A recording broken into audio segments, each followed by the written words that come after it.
చంద్రబాబు నాయుడు ఢిల్లీకి ఈ దఫా ముఖ్యమంత్రిగా ప్రమాణ స్వీకారం చేసిన 11-12 నెలల ఈ 13-14 నెలల్లో 21వ వెళ్తున్నారు అంటూ సాక్షి హైలైట్ చేసుకొచ్చింది.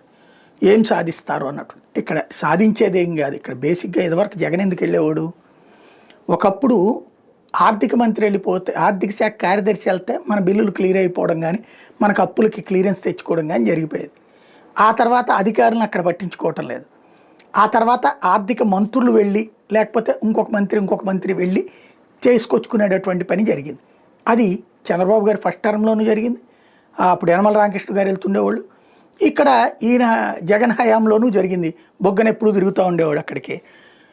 విజయసాయిరెడ్డి హెల్ప్ చేస్తూ ఉండేవాడు. ఇప్పుడు తాజాగా వీళ్ళ హయాంలోనూ జరుగుతుంది. ఎక్కడ ఆగట్ల, ఎక్కడ తగ్గట్లేదు.